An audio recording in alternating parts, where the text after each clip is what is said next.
करतो आणि साईन वगैरे केल्यानंतर हा याच्या बोटाला छाई लावतो. आता याच्या बोटाची छाई आपण इकडे वळवली आहे, तर हा अधिकारी लावणार आहे. त्याच्यानंतर हा अधिकारी काय करतो, ते पुष्टी केल्यानंतर आता आपल्या इथं बॅलेट पेपरवरचे जे काही मतदान होते ते बंद झाले आहे. आता कोणत्या मशीन आल्या आहेत, आधुनिक जग असल्या कारणाने, इलेक्ट्रिक मीडिया किंवा इलेक्ट्रिक वातावरण असल्या कारणाने सगळं इलेक्ट्रॉनिक झालं आहे. हा या मशीनचा बजार दाबतो की जेणेकरून ही मशीन, याला कोणतं म्हणतात, याला बॅलेट पेपर म्हणतात. आणि हे कोणती मशीन असते, ईव्हीएम. हा इथून हे मशीन तयार करतो आणि इथं गेल्यानंतर सदर मतदार ज्या उमेदवाराला मत द्यायचं आहे ते जर बटन दाबलं की दोन्हीच्या पुंग्या वाजतात. त्याला आता दोन्हीच्या पुंग्या वाजतात म्हणजे ते पूर्ण असा आवाज करते आणि आपलं मतदान झालं याची पुष्टी करते. हिरवा लाईट लागते. हिरवा लाईट टाकून मतदाराला जो पसंतीक्रम दाखवतो तो दाखवल्यानंतरच लागते आणि याच्यामध्ये आवाज देते किंवा हे सदर व्यक्तीचं मतदान पूर्ण झालेलं आहे. आवाज देत नाही तर याला म्हणतात, हा असते क्षत्रिय अधिकारी. त्याच्यानंतर हा असते नंबर 1 चा अधिकारी, हा असते नंबर 2 चा अधिकारी. म्हणजे इथंच 3 व्यक्ती असतात आणि एक बाजूले 4था व्यक्ती असतो. तर आपण 4था व्यक्ती नेमलेला नाहीये. तर अशी मतदान प्रक्रिया आहे. आणि मतदान प्रक्रिया कशी आहे, गुप्त स्वरूपाची आहे. तुम्ही जर तुमच्या आई वडिलांसोबत गेले असाल आणि जर तुम्ही विचारलं की आई कोणाला मत मारलं, तुमचे आई बाबा सांगतात का तुम्हाला, नाही.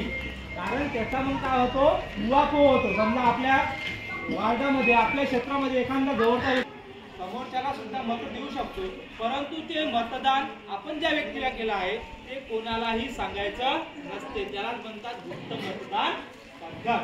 जे की आता आपण हा बॉक्स कशासाठी लावलेला असतो की तुम्ही ज्याला पसंती करून देत आहात किंवा ज्याला वोट देत आहात ते तुमचं वोट कोणाला दिसलं नाही पाहिजे, लक्षात नाही आलं पाहिजे, म्हणून हा बॉक्स असतो मतदान कक्ष. मतदान कक्ष. आता ही जे आपण शाळेमध्ये हा जो प्रोजेक्ट राबवत आहे याचा अर्थ हाच आहे, मुख्यमंत्री शाळा योजनेअंतर्गत माझी शाळा सुंदर शाळा. यामध्ये या विद्यार्थ्यांपैकी कोणी देशाचा भावी पंतप्रधान असू शकतो, कोणी या आखोट नगरपालिकेचा नगराध्यक्ष असू शकतो, किंवा कोणी या आखोट मतदारसंघाचा भावी आमदार असू शकतो, किंवा कोणी यामधील अकोला जिल्ह्यातील भावी खासदार असू शकतो, भावी शिक्षण मंत्री असू शकतो, भावी मुख्यमंत्री असू शकतो. मग याची जी उपाययोजना आहे ती शाळेत स्तरावर राबवण्याचं एक कारण असं की तुमच्यामध्ये याची आवड निर्माण झाली पाहिजे. तुम्हाला मतदान म्हणजे काय हे माहीत असणं गरजेचं आहे किंवा माहीत असलं पाहिजे. मतदान प्रक्रिया कशी राबवल्या जाते हे तुम्हाला माहीत असणं आवश्यक आहे. म्हणून याची योजना मुख्यमंत्री शालेय योजनेअंतर्गत राबवण्यात आली आहे. यामध्ये वेगवेगळ्या उपक्रम दिले आहेत. मग त्यामध्ये स्वच्छता अभियान असेल, वर्ग सजावट असेल, रांगोळी स्पर्धा असेल, किंवा शालेय परिसर असेल किंवा बाह्य परिसर असेल, जो काही प्रिमायसेस असेल, लोकांमध्ये जनजागृती करणं असेल, तर हे सुद्धा महत्त्वाचं आहे. आता निवडणूक जवळ येत आहे. पुढच्या सत्रामध्ये येणाऱ्या 3-4 महिन्यात लोकसभा माहिती आहे का तुम्हाला? लोकसभा म्हणजे देशाचा पंतप्रधान लोकसभेच्या माध्यमातून ठरवण्यात येतो. लोकसभेचे 2 सभागृह असतात. लोकसभेमध्ये जे की भारताचे कायदेमंडळ असतात किंवा भारताचे 2 मोठे सभागृह असतात, त्यामध्ये राज्यसभा आणि लोकसभा.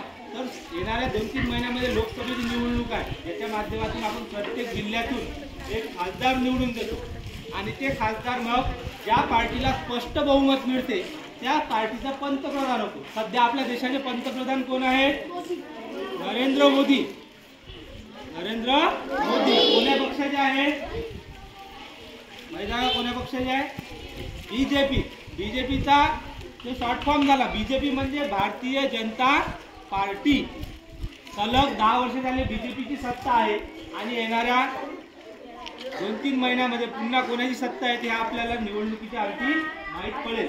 हे झालं की विधानसभा आहे, हे झालं की नगरपालिका आणि नगर परिषदेचे निवडणूक आहे. म्हणजे येणारं वर्ष हे निवडणुकीचं आहे. म्हणजे आपल्याला असा सारांश घेता येते की आपण जर तुमच्या आई वडिलांसमोर गेले किंवा मतदान कक्षासमोर जर तुम्ही गेले तर तुम्हाला प्रत्यक्ष मतदान कसं असते, तिथं बंदोबस्त कसा असते हे सर्व समजणार आहे. तर तुम्ही तयार आहात का मतदान करण्याकरता? कोण कोण तयार आहे? तुम्हाला अनुभव घ्यायचा आहे का मतदानाचा? आवाज नाही आला सर्वांचा? Very good. फक्त या मतदान अधिकाऱ्यांच्या कोणीही बाचाबाची करणार नाही, यांना पोलीस तयार आहे इथं. कारण जर तुम्ही असं केलं तर तुमच्यावर वेगवेगळे गुन्हे लागू शकतात, तुमच्यावर वेगवेगळ्या कलमांतर्गत कारवाई होऊ शकते. कारण या क्षेत्रामध्ये आजच्या दिवशी हे सगळे जे बाप आहेत